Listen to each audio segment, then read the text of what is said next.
Okay, the next thing we're going to do is do a quick postural assessment. And again, the importance of this and the thing you need to take home is oftentimes if you're going to be working for reimbursement, you need to be able to do something like this to have stuff to write in your notes to encourage them and show them that changes are happening. So again, I'm not looking perhaps at what we might think would be wrong.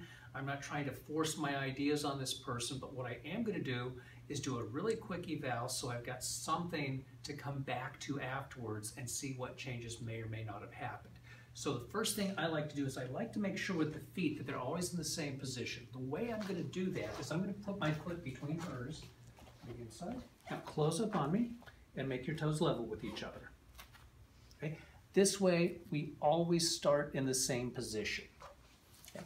The next thing I'd like her to do is to close her eyes. And with the eyes closed, I'd like you to look up and down 3 times with your head. And again, this is just so that she's not thinking and posing just the right way for me.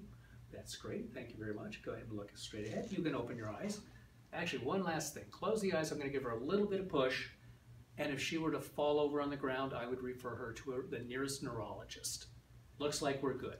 Now I'm going to come around from behind and we're going to assess the where the earlobes are, the acromions, the inferior angles, the iliac crests, and the PSIS. Again, we could do more than this, but this is just kind of a quick down and dirty, what are we doing here? And again, this is really helpful for those of you who work in a medical setting or a chiropractic setting to be able to give objective documentation.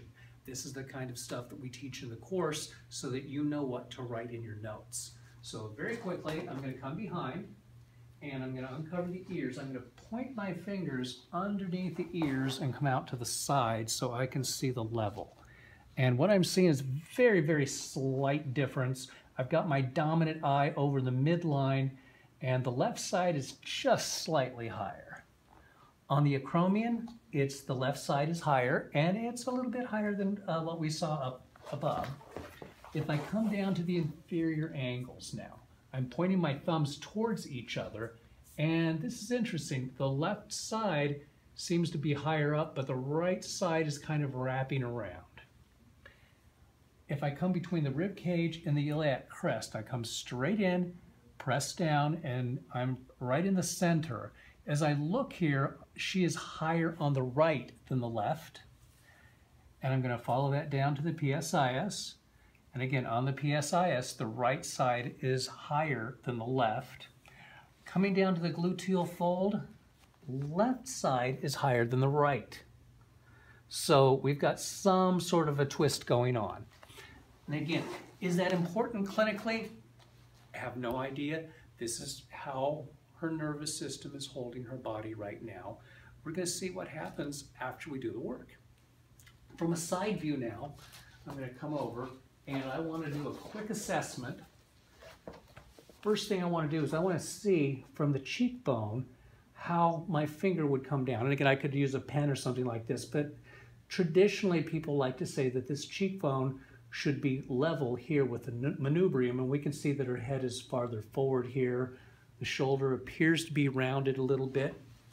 If I bend the elbow and come down, find the ASIS anteriorly and come right underneath it, find the PSIS in the back and point my fingers, it looks like we have something resembling about a 20-degree tilt.